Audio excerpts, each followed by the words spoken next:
Bien, vamos con la pregunta 30 de la primera vuelta. Dice así: el modo más habitual de presentarse clínicamente una nefropatía intersticial es hipertensión maligna, hematuria macroscópica recidivante, síndrome nefrótico, poliuria y acidosis metabólica y proteinuria mayor de 5 gramos día. Fijaros que en esta pregunta me están intentando liar, porque me están mezclando conceptos de enfermedad glomerular con enfermedad tubular. Para que os acordéis, fijaros que el glomérulo tiene 3 formas de enfermar, y una es produciendo hematuria, otra es produciendo proteinuria y otra es produciendo oliguria. O sea que cuando me hablan de esas 3 cosas me están hablando de enfermedad glomerular. Por lo tanto, ya tendría que descartar la respuesta 2, la respuesta 3 y la respuesta 5, porque me están hablando de enfermedad glomerular. Por otro lado, las enfermedades tubulares son las que van a cursar con alteraciones de los iones, con alteraciones de los pHs y alteraciones del volumen de la diuresis, es decir, poliuria. Luego, la única respuesta que tiene en la cual me están hablando directamente de una alteración tubular es la respuesta tipo 4, poliuria y acidosis metabólica. No hay mucho más que pensar, esa es la respuesta correcta. Seguimos, siguiente pregunta. Pregunta 33, primera vuelta. El primer dato patológico detectable en una pielonefritis crónica es: 1. Disminución de la capacidad de concentración, 2. Proteinuria superior a 3 gramos día, 3. Glucosuria, 4. Fosfaturia, 5. Presencia de aumento de urea mayor que el aumento de creatinina. Fijaros que aquí me están hablando de una pielonefritis crónica y la pielonefritis crónica, acordaros que es una enfermedad ascendente, asciende por el uréter y va a llegar hasta mi papila renal. En mi papila renal va a afectar a los cálices y va a lesionar la médula. Y os acordáis que os he hablado de que había unas enfermedades que eran las que lesionaban el intersticio o la médula, es decir, las enfermedades turbointersticiales.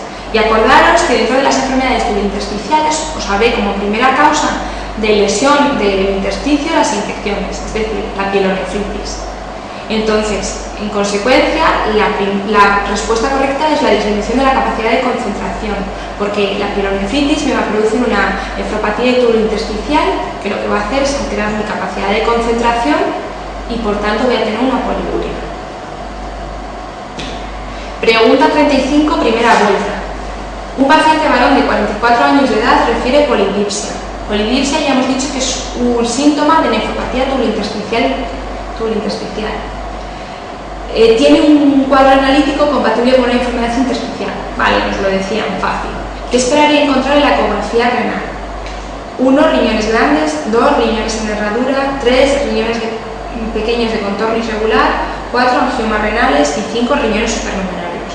Vale, pues fijaros que esta pregunta lo que me está hablando es de un trastorno crónico y me está preguntando cómo están los riñones en la ecografía renal en un trastorno crónico, ¿vale?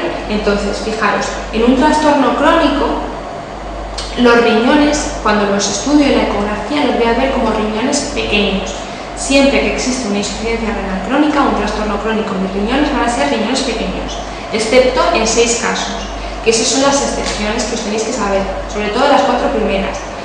La excepción a lesión crónica que tiene riñones grandes es la enfermedad poliquística renal, la amiloidosis, la diabetes, la trombosis de la vena renal y además otras 2 que son menos conocidas, menos preguntables, la infiltración linfomatosa y la tesaurosmosis o enfermedad de Fabry. Todos, por el contrario, los procesos agudos cursan con agrandamiento de los riñones. En concreto, fijaros, os he hablado antes de la tubulointersticial inmunolérgica, que es una alergia, luego es un proceso agudo. Al ser un proceso agudo, cursa con agrandamiento de los riñones, que era lo que me producía ese dolor lumbar sordo, con una repercusión negativa. ¿Vale? Entonces, los riñones que son grandes en la ecografía de un fracaso renal son agudos, y los riñones que veo pequeños me hablan más de la insuficiencia renal crónica con las excepciones que estamos aquí contando. Pregunta 71, primera vuelta. El síndrome de Lewy, 1. Es reversible, 2. Cursa con hiperpotasemia, 3. Tiene acidosis metabólica, 4. Es causa de hipertensión secundaria, 5. Tiene asociado aumento de renina. Pues fijaros, en primer lugar, el síndrome de Lewy os he dicho que es una enfermedad hereditaria. Al ser una enfermedad hereditaria, la 1 es falsa, no es reversible. 2. Cursa con hiperpotasemia. No, es falso. Todas las tubulopatías cursan con hipopotasemia, a excepción de una, que es la acidosis tubular distal tipo 4. Vale, también falsa la 2. La 3 dice, tiene acidosis metabólica.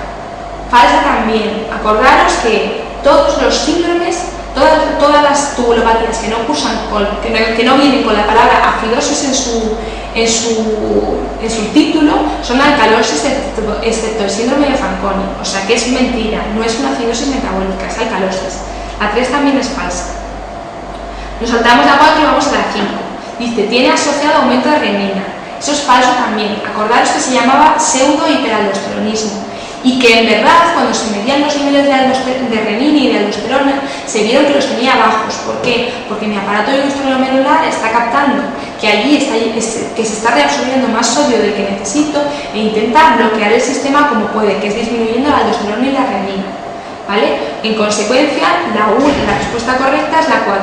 Es causa de hipertensión arterial secundaria. Y acordaros que esto es importante porque el síndrome de Leiden es la única tubulopatía que cursa con hipertensión arterial.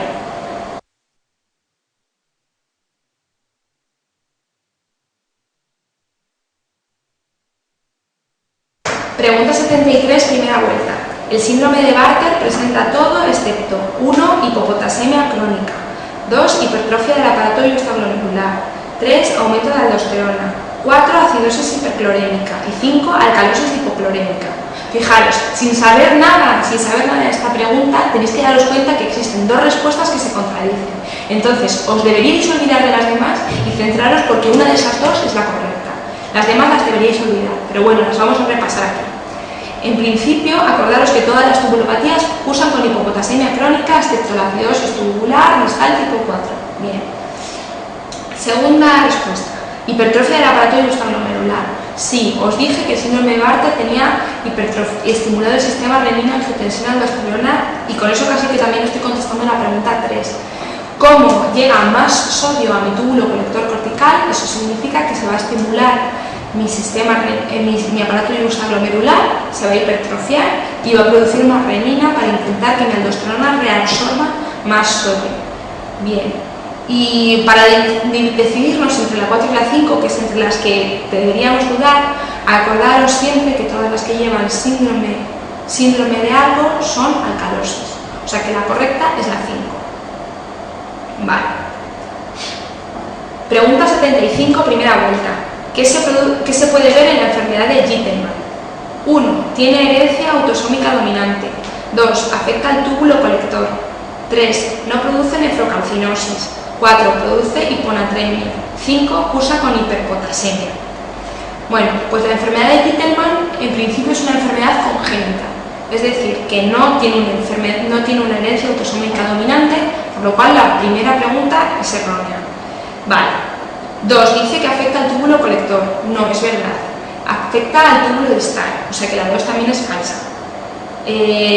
Vamos a pasar a la 4. Dice, produce hiponatremia. Aquí que tampoco os líen. Yo solo os he hablado de hiponatremias en el túbulo colector medular, o sea que de las hiponatremias nos olvidamos.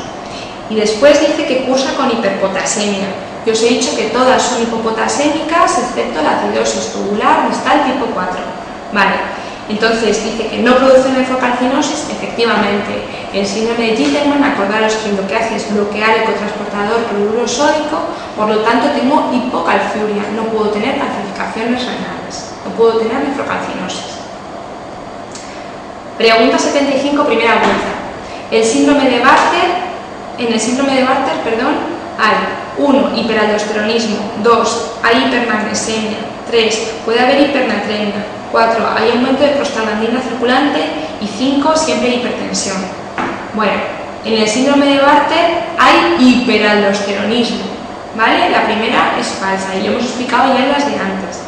¿Hay hipermagnesemia? No, no es verdad, porque el magnesio se reabsorbe en el asa de Henle, que es lo que está lesionado aquí, y entonces se produce hipomagnesemia, así que la 2 también es falsa.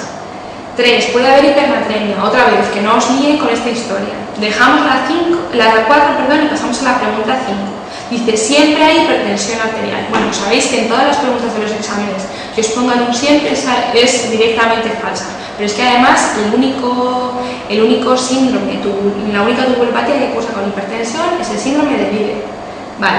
Y 4, hay aumento de prostaglandina circulante. Esto es verdad. Esta es la verdadera y es verdadera porque fijaros que en el síndrome de Bartter existe hipopotasemia.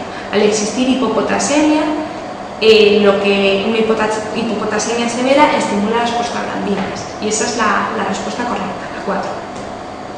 Pregunta 71. Primera vuelta. Respecto al síndrome de Liddle es falso que 1. Se trata con triamterene. 2. Es un pseudohiperaldosteronismo.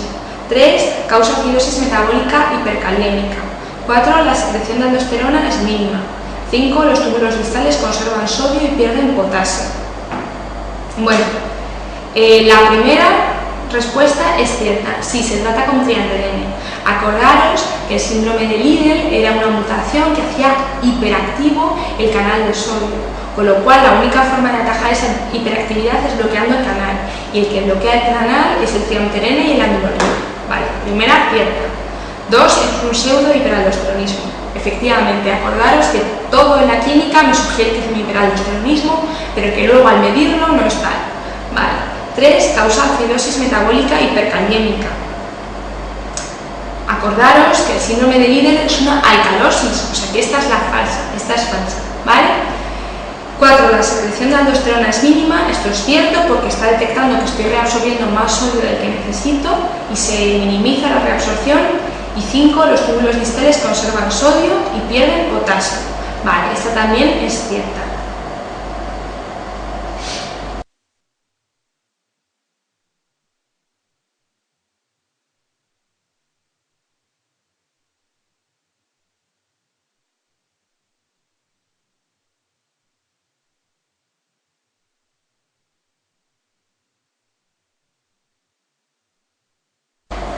Pregunta P097 del MIR 2005-2006. Le consultan por un paciente de 60 años con trastornos de la conciencia de pocos días de evolución que tiene hiponatremia de 120 milicavalentes litro, no vómitos ni edemas, no ha realizado tratamiento alguno. ¿Cuál es la posibilidad diagnóstica más frecuente? 1, insuficiencia cardíaca. 2, síndrome de secreción inadecuada de ADH. 3, síndrome nefrótico. 4, hipertensión portal. Y 5, insuficiencia renal aguda. Bueno, fijaros que te están hablando de una persona que no tiene edemas, que te están hablando de una persona con volumen extracelular normal. Eso ya de entrada me está descartando la insuficiencia cardíaca, el síndrome nefrótico y la hipertensión portal. Acordaros que cuando hablamos además del SIADH, os dije que uno de los criterios diagnósticos de SIADH es que el volumen extracelular fuera normal, es decir, que no estuviera ni deshidratado ni con edemas. Eso es lo que quiere significar aquí cuando te dice que no tiene ni vómitos ni edemas. Además me están hablando de una hiponatremia, ¿vale? Y me están hablando de la clínica típica de la hiponatremia, que son los trastornos de conciencia. Me están diciendo además que no ha realizado tratamiento alguno. Eso me está quitando la posibilidad de tener un SIADH por fármacos, ¿vale? Entonces, la única respuesta posible es la 2, síndrome de secreción inadecuada de ADH. Porque la 5, que te hablan de insuficiencia renal aguda, para hablar de una insuficiencia renal aguda me tendrán que dar algún dato de insuficiencia renal aguda, es decir, o no orina o le ha aumentado la creatinina, algo por el destino. Pero bueno, la 5 es descartable a priori. Luego es un SIADH porque te están hablando de una hiponatremia y la causa más frecuente de hiponatremia es el SIADH, y además porque como te están diciendo que no tienen ni vómitos ni edemas, tienes que descartar la 1, la 3 y la 4.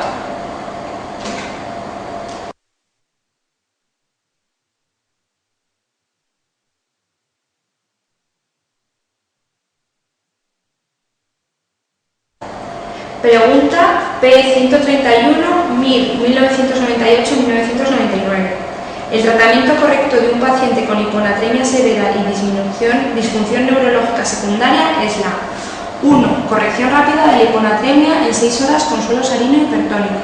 Fijaros, esta respuesta es falsa porque os he dicho que la reposición de una hiponatremia tiene que ser paulatina y nunca puede exceder más de 10-12 miliequivalentes al día por riesgo de hacer mielinolisis centropontina.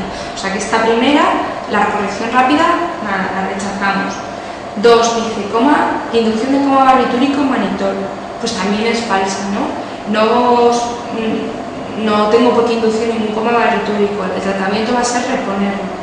Bien. 3. Corrección paulatina de hiponatremia en más de 24 horas para evitar la desmineralización osmótica. Además, es la típica respuesta que según la estás leyendo dices, esta es la que pega, esta es la que va bien. 4. Dice administración de vasopresina y V. Fijaros, la vasopresina en realidad, este sería el tratamiento de la diabetes insípida. La ADH que nosotros tenemos sintética, la ADH se llama vasopresina y la ADH sintética se llama desmopresina. O sea que este sería el tratamiento pero de la diabetes insípida, para nada. Y 5. Infusión de dextrosa al 5%. Eso es un suero glucosado que tampoco nos es válido, porque yo tengo hiponatremia y tendré que reponer con sueros fisiológicos.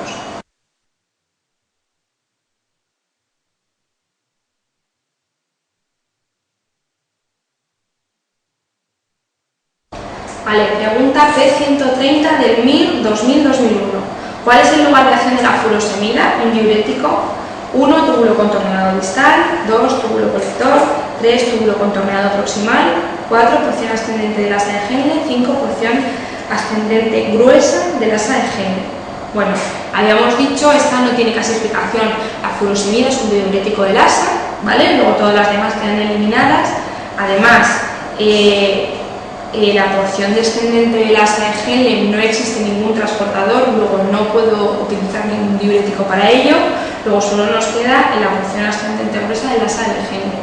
La furo lo que inhibía es el cotransportador, sodio, 2 cloros y un potasio.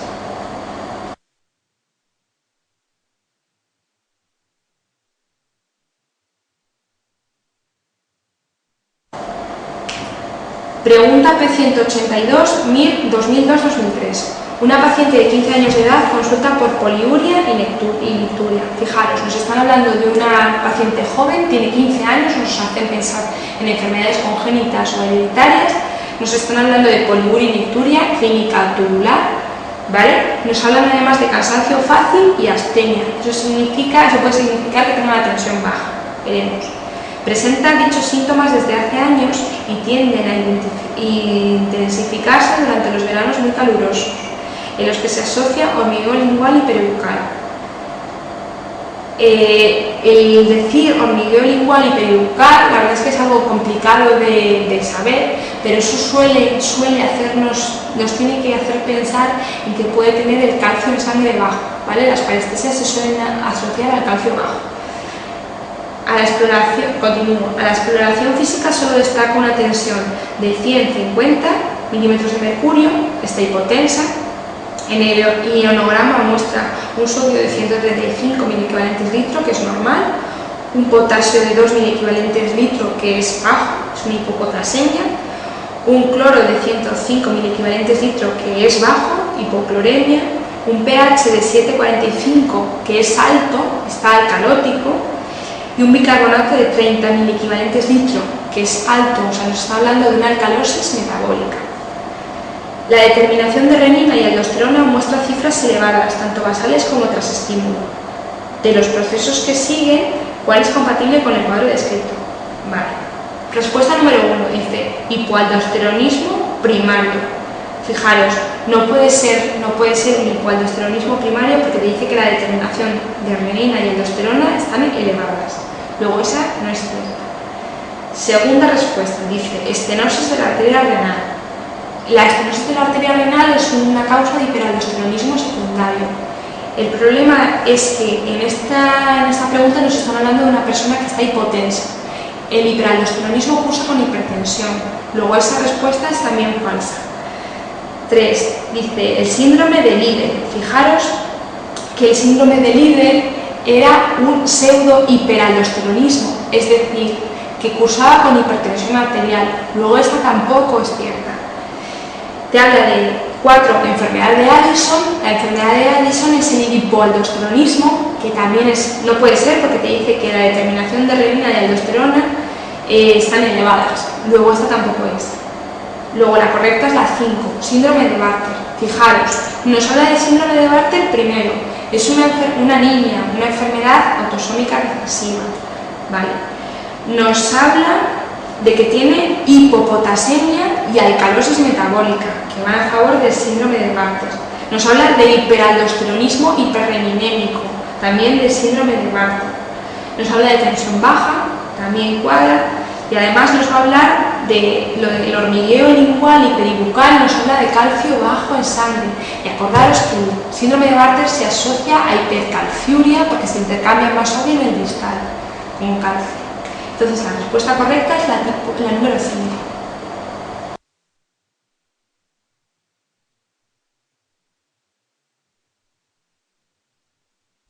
Pregunta P181, 1999-2000. ¿Cuál de las siguientes enfermedades es excepcional la aparición de nefrocalcinosis medular como complicación? 1. Síndrome de Bartter. 2. Intoxicación por vitamina D. 3. Hiperparatiroidismo primario. 4. Acidosis tubular proximal tipo 2. Y 5. Acidosis tubular distal clásica, que es la 1. Digo que es la acidosis tubular distal tipo 1. Bueno, el síndrome de Bartter, como cursa con hipercalciuria, puede producir nefrocalcinosis. La intoxicación por vitamina D, como altera los niveles de calcio, aumenta el calcio en sangre y en orina, también puede producir nefrocalcinosis. El hiperparatiroidismo, lo mismo, altera también el nivel de calcio, lo puede producir. Y la acidosis tubular distal también cursa con aumento del calcio en orina y puede producir nefrocalcinosis. Ahora bien, la única que no puede producir nefrocalcinosis es la acidosis tubular distal tipo 2, proximal tipo 2, porque es la que produce, porque la acidosis tubular, lo que es proximal tipo 2, se produce una alteración en la anhidrasa carbónica que está en la mitocondria. La mitocondria, como producto de su degradación, libera citrato. Al liberar citrato, lo que se produce es que este citrato forma complejos solubles con el calcio y entonces el calcio no puede precipitar y no puede producir nefrocalcinosis. ¿Vale? La respuesta correcta es la 4.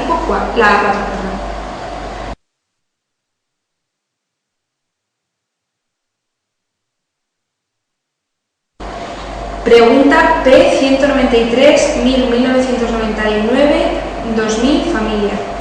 Un niño de 18 meses con retraso en el desarrollo estaturoponderal y polidipsia presenta la siguiente analítica de sangre: sodio 131, que es bajo, potasio 3,2 miliequivalentes litro, que es bajo, cloro de 115 miliequivalentes litro, que está normal, pH de 7,24, que es acidótico, bicarbonato de 12, que está bastante bajo, una PCO2 de 28, que también está baja, y en orina un sodio de 129 miliequivalentes litro, un potasio de 38 miliequivalentes litro y un pH en orina de 7, es muy alcalino.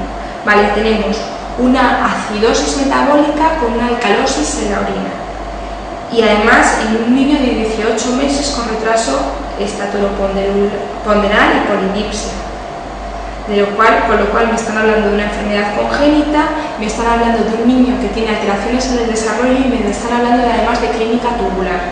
Me dan como posibilidad acidemia orgánica, 2, acidosis tubular distal, 3, síndrome de Fanconi, 4, síndrome de Bartter y 5, diabetes insípida nefrogénica. Bueno, la acidemia orgánica no es, porque además el pH en orina tendría que estar ácido. Y aquí está el camino. Vale. Y el síndrome de Fanconi, no debería pensar en el síndrome de Fanconi porque aunque me están hablando de una acidosis metabólica, no me están hablando de que tenga bajos todos los iones. Si tuviera bajos todos los iones también en el cloro, me podría hacer pensar en un síndrome de Fanconi, pero en principio, como no me hablan de ello, no descarto el síndrome de Fanconi. Luego me hablan de un síndrome de Bartter. Fijaros, no pienso en el síndrome de Bartter en primer lugar porque me están hablando de un pH acidótico y el síndrome de Bartter es una alcalosis. Y por último me hablan de una diabetes insípida nefrogénica. Y en la diabetes insípida nefrogénica, aunque sí que tendría polidipsia y sí que coincidiría con un cuadro de retraso en el desarrollo ponderoestatural y un niño pequeño, para hablarme de una diabetes insípida me tendrían que hablar de la osmolaridad en plasma, de la osmolaridad en orina y del volumen en orina, de lo cual no me habla. Y además la diabetes insípida nefrogénica no tiene alteraciones en el pH. Entonces, descartadas todas las demás, acepto la acidosis tubular distal como válida, y además es que están hablando de un niño con 18 meses, con alteraciones en el desarrollo, que sí que es cierto, y con alteraciones en el equilibrio ácido-base.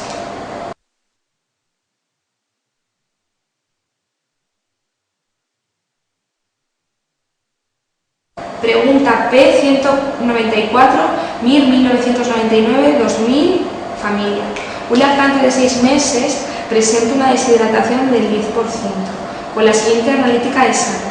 Un sodio de 139 miliequivalentes litro, que eso es muy alto, un potasio de 4,5 miliequivalentes litro, que está normal tirando alto, un cloro de 116 miliequivalentes litro, que está cerca de la normalidad, un pH de 7,34 en el rango normal, un bicarbonato de 20, que está un poquito bajo, una PCO2 de 38 miliequivalentes litro, y en orina sodio de 25 miliequivalentes litro, potasio de 33 miliequivalentes litro, una osmolaridad de 90 miliosmoles litro y un pH de 5. ¿Cuál de los siguientes es el diagnóstico más probable? Y te da acidosis tubular proximal, acidosis tubular distal, síndrome de Fanconi, diabetes insípida y síndrome de Bartter. Pues fijaros, el síndrome de Bartter lo descarto directamente porque te da un pH de 7,35 y el síndrome de Bartter es una alcalosis. Vale. Me están hablando de una hipernatremia. Yo en las otras acidosis, en las tubulopatías no he hablado de hipernatremias. La única vez que os he hablado de hipernatremias es en el diabetes insípida, y en el contexto también he hablado del sodio en SADH, pero la única vez que os he hablado de hipernatremia es la diabetes insípida. Fijaros que además tiene un pH en orina de 5, con lo cual, en principio, descartaría acidosis tubular proximal, acidosis tubular distal y síndrome de Fanconi, que tienen el pH en orina alcalino. ¿Vale? Además, fijaros, nos están hablando de un lactante de 6 meses. ¿Os acordáis que cuando expliqué la diabetes insípida os dije que os iban a hablar de personas que tenían problemas para consumir todo el agua que necesitaban? Es decir, los ancianos, los niños o las personas con trastornos neurológicos que no tienen capacidad de acercarse libremente al agua. Por eso nos están hablando de un lactante de 6 meses. Además nos están hablando de un lactante deshidratado y con una hipernatremia muy grave. Entonces, la única respuesta que puede ser la cierta, que es la cierta, es la diabetes insípida. Las demás son descartables, entre otras cosas por lo del pH en orina, y el síndrome de Bartter descartable también porque es una alcalosis.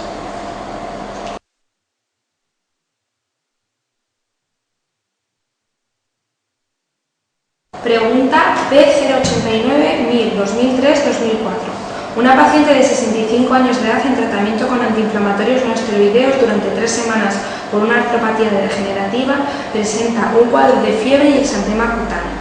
Fijaros que nos están hablando de una persona que ha consumido AINES, pero no de forma crónica, sino solo 3 semanas, y además nos están hablando de que presenta fiebre y exantema cutáneo. Dos cosas muy importantes. En la analítica de sangre presenta eosinofilia y una creatinina de 2, y en el sedimento urinario hematuria, piuria y proteinuria de 1 gramo al día. ¿Cuál es la actitud que se debe seguir en este caso? Fijaros que nos están describiendo el claro síndrome de una nefropatía tubulointersticial inmunolérgica. Nos están hablando de una persona que ha consumido AINES, que si os acordáis en la lista que puse está en el segundo lugar. Luego nos están hablando de la triada clásica, fiebre, exantema y eosinofilia, y es que la eosinofilia, recordaros que solo podía ser en esas 3 causas, en la estenosis de la arteria renal, en la vasculitis y en la inmunolérgica, y además nos están hablando de un fracaso renal agudo. Vale, dice, ¿cuál es la actitud que debe seguir en este caso? Suspender el tratamiento con antiinflamatorios, añadir glucocorticoides, administrar soloterapia, administrar diuréticos de ASA, y 5, realizar una biopsia renal diagnóstica. El tratamiento de la nefritis tubulointersticial inmunolérgica consiste en retirar el fármaco que le han dado, que se le ha administrado y que es el que está produciendo estas lesiones. Deciros que ya os he dicho que normalmente ahora lo que hacemos es darle corticoides, aunque sí que es cierto que lo estamos dando todavía no está totalmente demostrado, pero en cualquier caso lo básico del tratamiento es retirar el fármaco que está produciendo la patología. entonces se tendría que retirar los analgésicos.